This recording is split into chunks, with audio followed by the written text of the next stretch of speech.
जय भीम। मंगळवार दिनांक 19 ऑगस्ट 2015 सम्राट वाचनमध्ये हा पहिला लेख आहे। लेखाचं शीर्षक आहे बुद्ध धम्मात श्रावण पौर्णिमेचे ऐतिहासिक महत्त्व। त्याचे लेखक आहेत भीमराव सरवदे।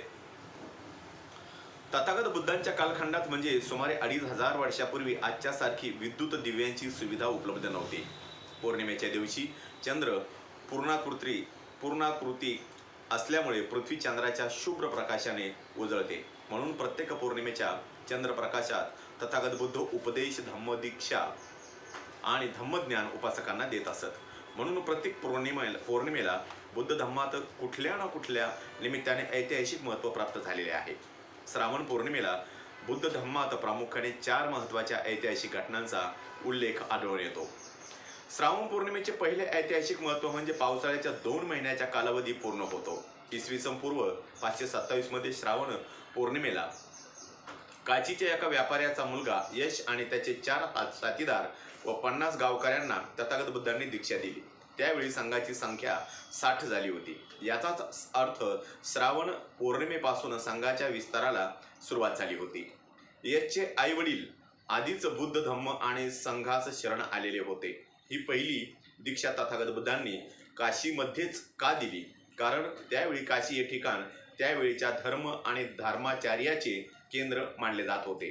त्यामुळे बुद्धांनी काशीतच धम्मध्वज पहिल्यांदा फडकवण्याचा निर्णय घेतला।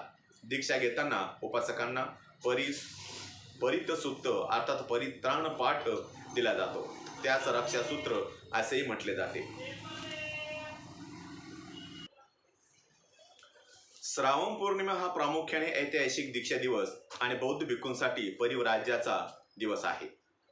सारनाथच्या दीक्षापूर्वी संघाची स्थापना झाली नव्हती। म्हणून बुद्धांनी बौद्धगया तपस्सू आणि भल्लिक या 2 उपासकांना बुद्धं शरणं गच्छामि, धम्मं शरणं गच्छामि असे 2च शरण दिले होते। श्रावण पौर्णिमेच्या दुसऱ्या महत्त्वाच्या घटनेत अनाथपिंडक म्हणजे सुदत्त नावाच्या एका व्यापाऱ्याने श्रावस्ती येथे भगवान बुद्धांच्या उपस्थितीत उपासकांना मुखपाठ असलेले 160 धम्मसूत्र कथन केले होते। तिसरी घटना इसवी सन पूर्व 504 ची आहे। बुद्धांनी श्रावण पौर्णिमेच्या दिवशी श्रावस्तीत अहिंसक उर्फ अंगुलीमाल यास धम्माची दीक्षा दिली होती। श्रावस्ती येथे प्रसेनजित नावाचा राजा राज्य करीत होता। त्याच्या राज्यात अहिंसक उर्फ अंगुलीमाल नावाचा एक अतिशय क्रूर आणि कुख्यात दरोडेखोर होता। तो दरोडेखोर श्रावस्ती जवळच्या घनदाट जंगलात राहायचा। रस्त्याने येणाऱ्या जाणाऱ्या प्रवाशांना लुटायचा आणि क्रूरपणे मारून टाकायचा। एका माणसाला मारले की त्याच्या हाताचे एक बोट तोडून तो आपल्या गळ्यातील माळेत गुंफायचा। त्यामुळे सर्व लोक त्याला अंगुलीमाल म्हणून ओळखायचे। अंगुलीमाल ज्या जंगलात राहायचा त्या जंगलातून प्रवास करण्याची कोणाचीही हिंमत नव्हती। एकटा दुकटा माणूसच काय तर 50-50 लोकांचे समूह सुद्धा त्या जंगलातून प्रवास करण्याचे धाडस करीत नसत। अंगुलीमाल म्हणजे जणू मृत्यूचा जबडाच होता।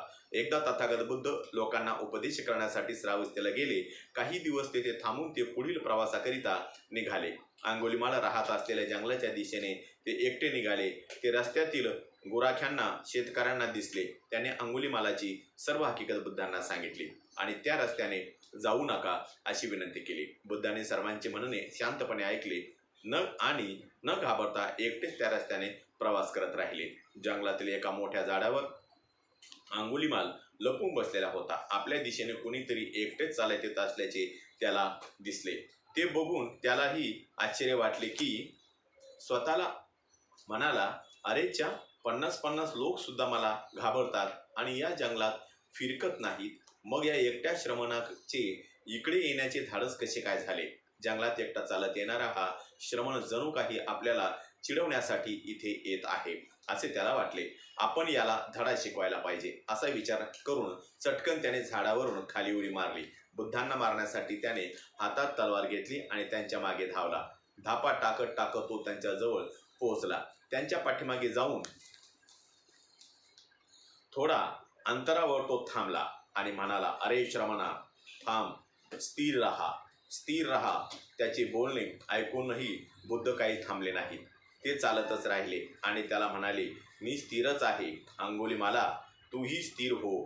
भगवान बुद्धाचे हे म्हणणे ऐकून त्याला आश्चर्य वाटले तो म्हणाला, श्रमणा, तू खोटे का बोलतोयस? तू स्वतः चालत असूनही मी स्थिर आहे असे म्हणतोस आणि मी थांबलेलो असताना मला अस्थिर म्हणतोस. तू स्थिर आणि मी अस्थिर कसा?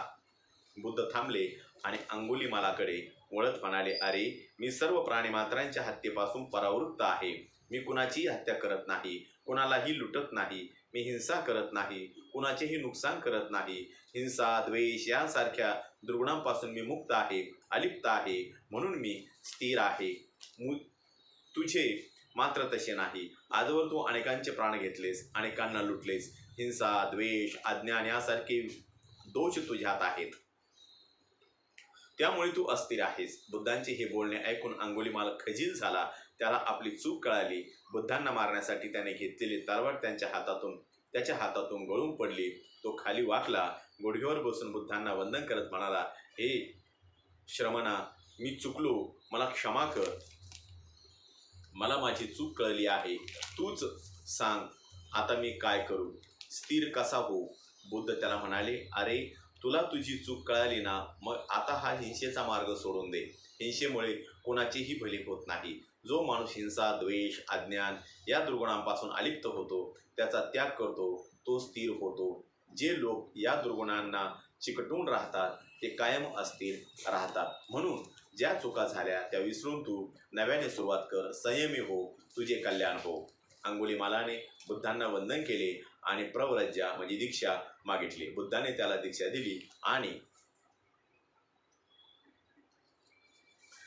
जगण्याची एक नवी वाट त्याला मोकळी करून दिली. अशा प्रकारे रक्ताने माखलेल्या एका क्रूर व्यक्तीचे बुद्धांनी हिंसेविना परिवर्तन करून त्याला एक उत्तम माणूस बनवले.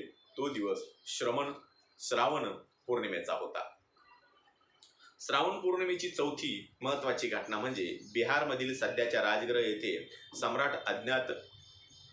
सम्राट अजातशत्रूने इसवी सन पूर्व 483 मध्ये सप्तपर्णी गुहेत पहिली बौद्ध संगती आयोजित केली होती. त्यात 500 बौद्ध भिक्खू सहभागी झाले होते. त्यांच्या अध्यक्षस्थानी महाकश्यप होते. याच धम्मसंगीतीमध्ये अरहंत उपाली यांची प्रमुखपदी निवड झाली होती.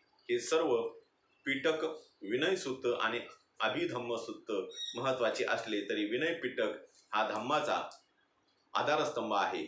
शिस्तीशिवाय कोणत्याही धम्माला किंमत नाही. विनय पिटक हे बुद्धाच्या राजवटीचे युग आहे.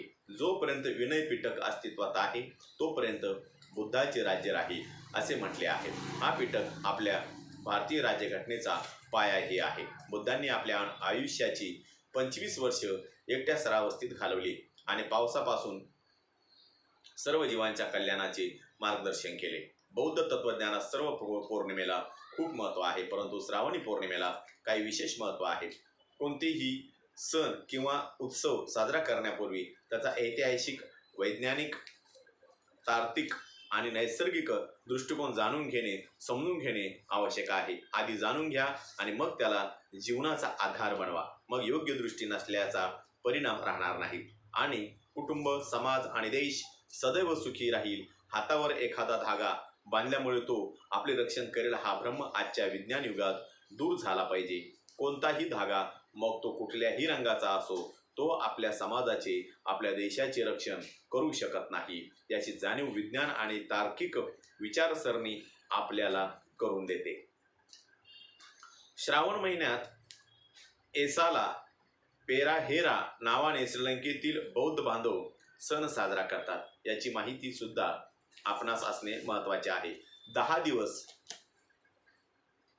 चालणारा हा नेत्रदीपक उत्सव श्रीलंकेतील कॅंडी येथे आयोजित केला जातो. आधुनिक पेराहेरा कॅंडियन राजाच्या काळातील असला तरी बुद्धाच्या दाताच्या अवशेषाची सार्वजनिक मिरवणूक काढून उत्सव साजरा करण्याची 1500 वर्षाहून अधिक जुनी परंपरा आहे. उत्सवाच्या तयारीसाठी शहराची स्वच्छता व सुशोभीकरण करण्यात येते आणि सर्व रस्त्यावर 550 जातक कथांची चित्रे लावण्यात येतात. त्या पाठोपाठ सुंदर सजवलेल्या हत्तींचा समूह, विविध ढोल ताशांच्या गजरात आणि कॅंडियन काळातील वेशभूषा परिधान केलेल्या नर्तक आणि कवायती करणाऱ्यांचा गट येतो. मिरवणुकीचे खास आकर्षण म्हणजे दाताचे अवशेष असलेली सोनेरी पेटी पाठीवर घेऊन सजवलेला हत्ती. दातांचे अवशेष असलेली पेटी वाहून नेण्याचा मान देशातील सर्वात मोठ्या आणि शाही हत्तीला दिला जातो. हत्ती जसजसा पुढे जातो तसतसे त्याच्या समोर शुद्ध पांढरे वस्त्र ठेवले जातात, जेणेकरून त्याचे पाय जमिनीला स्पर्श करू शकणार नाहीत. असे म्हटले जाते की दाताचे अवशेष कधीही विहारातून बाहेर काढले जात नाहीत. पेराहेरामध्ये या अवशेषांची एक प्रतिकृती नेली जाते, तरीही लोक ती मूळ असल्यासारखे मानतात, उभे राहतात आणि मिरवणूक